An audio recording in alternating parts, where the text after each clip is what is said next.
The worst part about watching Fuller House is that now Netflix keeps recommending crap to me. I'm not gonna watch Last Man Standing. I live in a home improvement house, thank you. So I didn't like the first season of Fuller House, which why would I? I wasn't a fan of the original series. And I kinda screwed myself by doing a video on it, so now I'm basically obligated to do a video on season 2. That's right, Fuller House has 2 seasons. And Bunheads only had 1.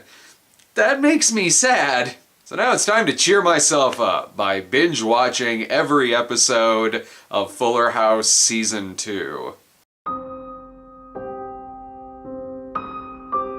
To catch you up on the previous season, DJ had to choose between Steve, her stalker ex-boyfriend from high school, and the handsome, charismatic Matt. And I do mean stalker, as in he follows them around, spies on them, even tries to attack Matt. Yeah, some fucking choice. This time around though, DJ finally chooses, but oh no, Matt and Steve have girlfriends! It'd be much more clever if it turned out they were dating each other. Steve is now going out with CJ, who looks and acts sorta like DJ to the point to where they even use the same puns. Yeah, that's normal. If you're not caught up on season 1, though, annoying Max shows up to provide exposition to characters who were fucking there. Fernando, Kimmy's ex-husband / current boyfriend who now lives with them, he says to Max, "I missed you least of all." Yeah.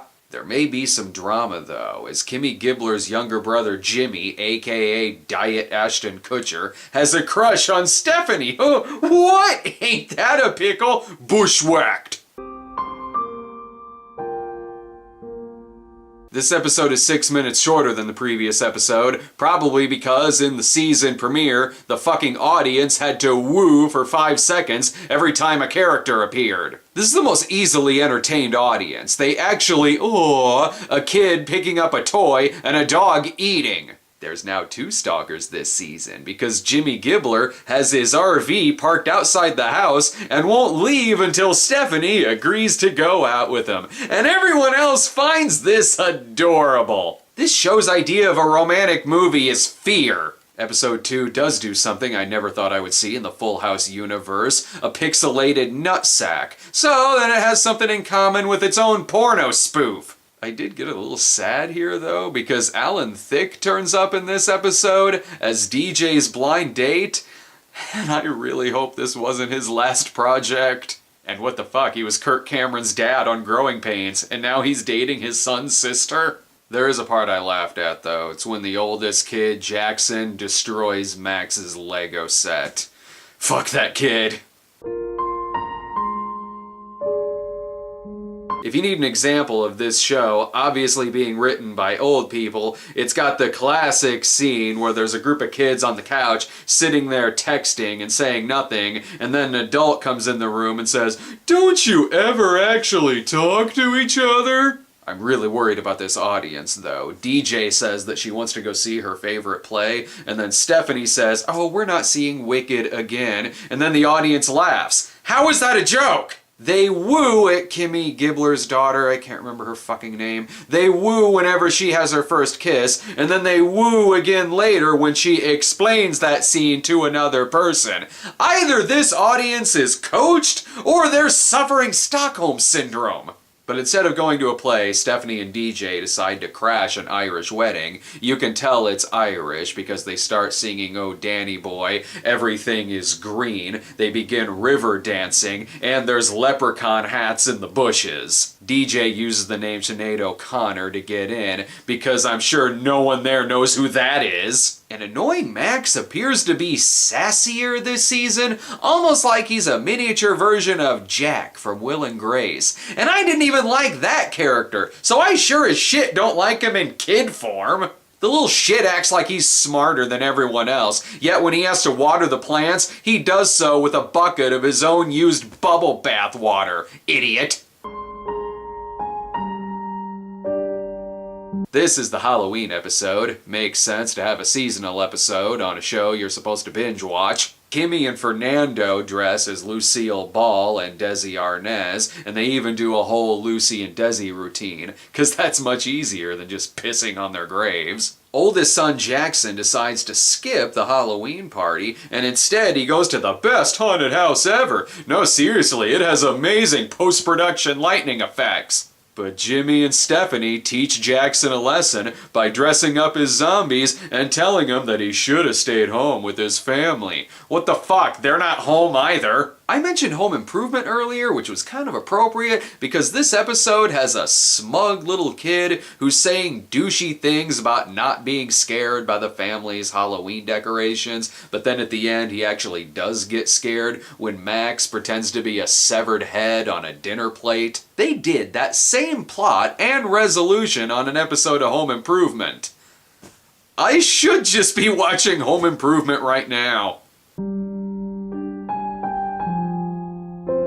You know you're in for a good time when the episode opens with Max walking indoors with a wagon full of chickens. This plays into the plot. He tosses a corn cob to the dog, who swallows it and has to go in for surgery. So Max is annoying and he almost killed the dog. There's another special guest this time around though. It's Bruno from Dancing with the Stars. I had to pause the episode to find out who that was. What a shock. Fuller House and Dancing with the Stars have the same audience. Speaking of audience, this studio audience gasped at a sight of a chicken walking and a dog fetching, as if they'd never seen that before. This show is why we are all going to get the 2017 that we deserve. Oh, and 5 episodes in, and Max has yet to say his terrible catchphrase from season 1, "Holy chalupas!"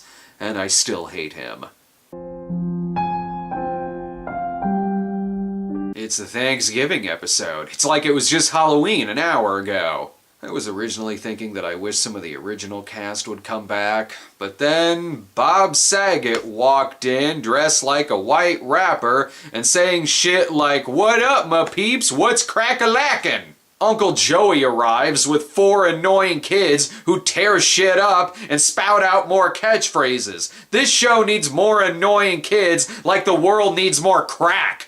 And John Stamos is nearing his 30th anniversary of being too good for this shit. This is one of the worst episodes of this show. Oh, I almost forgot. DJ is now officially dating Matt, which makes Stalker Steve super jealous, to the point to where he accidentally calls his girlfriend DJ several times. That's not normal! Max still has his chickens and his outdoor farm, because that's a story arc that needed to carry over multiple episodes. Fans of the original series will be super excited for this episode. The girls' band Girl Talk gets back together. They even flash back to a Girl Talk episode because it's important to show you that this universe was always shitty. Need more jokes written by old people? DJ is playing the drums and does so by color coordinating them with her rock band drums. Otherwise, she won't know how to play. That's how that works. There's some subplot about Gibbler's daughter Ramona, I remembered her name, being mad because an embarrassing video got put online. But she really has nothing to be upset about because the video making fun of her has 0 likes and a shit ton of dislikes. And there's a douchey teenager named Popco, cause that's a name. But bad influence Gia is back to play in Girl Talk. She tempts DJ and Stephanie with a vape, and it makes the audience go, ooh. Yeah, they're almost 40. No joke, I took a break in this episode to pay the garbage bill because trash was more appealing to me. The plot line with Max and his organic farm wraps up when he loses the science fair. So that was worth a 3-episode arc. Here's an episode that reminds you that there are better things you could be watching because it actually starts shilling for Netflix about halfway through. A character says, "Isn't TV without commercials great? I'd pay a monthly subscription for something like that." Yes, thank you for reminding me that Netflix put this out, so I can cancel my membership. Also, I know what Netflix is. What the fuck do you think I'm watching it on? And no, I'm not really gonna cancel my membership. They have Gilmore Girls and Friends. This episode features the line, "Nice overalls, Oshkosh bagosh," and then has the balls to later on say, "You're pandering to the lowest common denominator." It features Stephanie's music video, not once, not twice, but 3 times, and at one point replaces the footage with a dog and a baby. This audience is why shitty baby videos always won on America's Funniest Home Videos. This episode begins with a baby jamming his fists on a toy piano. Not helping my headache! Jesse, Joey, Danny, and Becky return in this episode, and the last time we saw Joey, they told him he and his family could stay there for a while. That was never addressed again, but thank God we got the 3-episode resolution of Max's organic farm. Like in the first season, there's some meta humor. There's a part here where DJ says, "I keep hearing this woo in my head," and then the audience goes, "Woo!" So, okay, maybe there isn't really a live studio audience. Maybe they're just all crazy. That would make sense. There's a part in this episode where they all get stuck in a jail cell on a TV set for a show called Police Mom, as you do, and then at the end of the episode they realize they can escape the cell because it doesn't actually have a ceiling on it. Idiots! And now they're dragging the new kids on the block to hell with them. The last episode had Phil Morris, who I mostly know as Jackie Chiles from Seinfeld. Stop dragging people down on your ship! They want to recruit the new kids on the block for DJ's birthday, so Stephanie and Kimmy kidnap them and drive them to the Tanner house. Do you remember the movie Heartbreak Hotel where David Keith plays Elvis and he's kidnapped to perform for Charlie Schlotter's mom? That was a weird one. This is really good for Stephanie's music career. She's really taking off after that dog baby music video went viral. Careful there, Fuller House. I'm still not over the breakup of Girl Talk. Best part of this episode, though, Donnie Wahlberg is literally FaceTime in to help sing Happy Birthday, and he clearly doesn't give a shit. It's okay though, they make sure to tell us the time and network that you can catch all new episodes of Blue Bloods. It's DJ and Kimmy's high school reunion, only someone needs to do their homework because the yearbook they're looking at references NSYNC in a period of time before they made their first public appearance. Yeah, I had to look that up, but for a show that's a product of the worst parts of the 90s, it really should get its 90s trivia right. So we've had Alan Thicke, Phil Morris, the New Kids on the Block, and this episode has Hal Sparks. One quick rewrite and this could be a Queer as Folk crossover. This one's got a lot of callbacks, and since I wasn't a fan of the original series, it's kind of like going to a high school reunion of a school that you didn't go to and watching people reminisce about shit that you have no idea what they're talking about. Oh, and there's a subplot where Jackson is upset because he's getting bad grades, so the family gives him his own awards ceremony. Makes sense. This whole series is a participation award. With 2 episodes left, they appear to be bringing back the whole Matt, DJ, Steve love triangle. As if I'm supposed to forget how much of a creep Steve is. That's one notch worse than Crystal from Dear Santa, but not as bad as Clay Walsh from Old Fashioned. That's still not someone you should be dating. If I were this actor, I'd be pissed about what they did to my character. DJ raps in this. No. And you thought the Christmas season was over, but when it's a binge-watching series, it could be Christmas anytime. Love is in the air this Christmas. They all go see the Nutcracker, and you best believe there's a nutshot joke. Max falls in love with CJ's daughter Rose, and their favorite movie is Titanic. Get it? The girl's name is Rose, and Max gives her a necklace, and the girl is like, "Ooh, just like the one from Titanic. I sure am glad they keep mentioning the movie's name, otherwise I wouldn't know what they're referencing." And in the script was written by Old People department, we have the line, "Why tell a whole story? That's what emojis are for." For the kids. When Max falls in love with Rose, it does the whole slow motion shot with the wind blowing hair and the doo doo doo doo doo doo doo doo. Although this season, Max suddenly has a weird smoker's voice, as if he's now a child version of Harvey Fierstein. But the weirdest thing in this episode is that the dog falls in love with CJ's bunny rabbit. It does the same love music and the slow motion wind blowing shot, only you can hear the dog's thoughts, and he says, "Yeah, that's right, I'm in love with you, baby." So... tequila? If the dog talked this entire series, I would recommend it. And relax, audience. Stephanie and Jimmy have finally said I love you to each other, even though they talked about their love several episodes ago. It's the last episode coming up, so I can't wait to see how they wrap up nothing happening.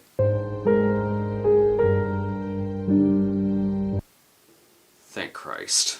The barely love triangle is kinda sorta wrapped up. Steve is nervous to propose to CJ, so DJ proposes to her for him, 'cause that's not weird. But it turns out that even though she's dating Matt, she was going to choose Steve at the beginning of the season, because she's an idiot. For a show that's all about lessons, it sure does give out some bad ones. Yes, Joey, Jesse, Danny, and Becky come back this episode, so while the jokes may still suck, at least the timing is better. Seriously, Joey holding up a beaver puppet and saying, "Here's something I would not miss," is no better than anything else in Fuller House. Let's give it to Max though. He went this whole season without saying holy chalupas. And I still hate him. A subplot in this episode has Jackson trying to ditch Max at the New Year's Eve party. Good, just throw the little fucker out the window. Max's girlfriend actually tells him that he practices the thug life. Max is about as street as Sheldon Cooper. So what's better, season 1 or season 2? Season 1 had a bit more of an arc to it, with DJ and her family moving back into the house, plus there was a bigger emphasis on the love triangle, and as bad as it was a plot. Season 2 was easier to get through though, because at least I didn't watch it alone like I did the first season. The real hero of this night is my girlfriend, who watched this entire season with me. And when she asked me questions about what happened in the first season, I hated the fact that I knew all of the answers. To show you how bad this is, she sat through Last Ounce of Courage, The Magic Christmas Tree, and Dear Santa, and this is what she was dreading the most. But honestly, she gave this series the best review when she said, "This season is like driving from here to Virginia. It's really, really, really long, and the hardest part is the final stretch." Look, what can I say? This show wasn't made for me.